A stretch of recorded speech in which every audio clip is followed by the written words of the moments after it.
राज ठाकरेंनी स्वपक्षासाठी इतकी मेहनत केली असती तर त्यांच्या कार्यकर्त्यांना चांगले दिवस आले असते. संजय राऊतांची बोचरी टीका. ईव्हीएमला हार घालणं, शांतिगिरी महाराजांना भोवलं, नाशिकमध्ये महाराजांवर गुन्हा दाखल. भांडूपमध्ये शिवसेना ठाकरे गटाच्या कार्यकर्त्यांना ताब्यात घेतल्यामुळे राडा, मतदान केंद्रावर ईव्हीएमची डेमो मशीनवर कारवाई.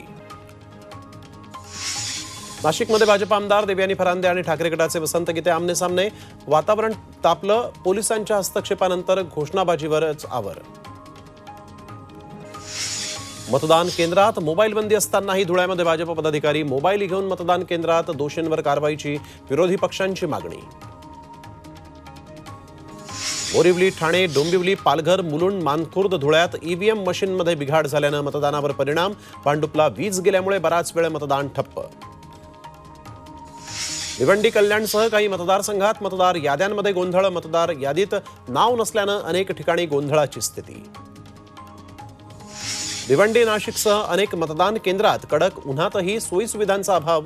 कडक उन्हात रांगेत उभं राहावं लागल्यामुळे मतदारांचा संताप.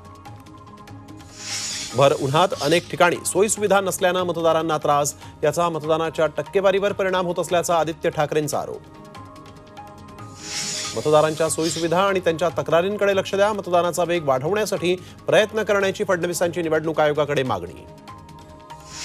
नाशिकच्या वडगाव पांगू मतदान केंद्रावर गळ्यात कांद्याच्या माळा घालून शेतकरी मतदान केंद्रावर, पोलिसांनी हटकल्यानं शेतकऱ्यांचा संताप.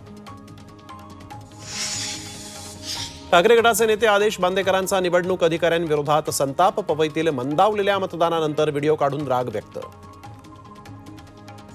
राज्यात 3 दिवस मान्सूनपूर्व सरींची शक्यता. तळकोकण, पश्चिम महाराष्ट्र, मराठवाडा आणि पश्चिम विदर्भातील जिल्ह्यात पावसाचा अंदाज.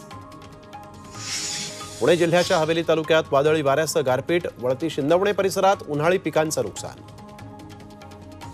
मुंबईसह कोकण विभागात अजून 2 दिवस उष्णतेची लाट कायम. मुंबई, ठाणे, रायगड, पालघर जिल्ह्यात उष्णतेच्या लाटेचा अलर्ट.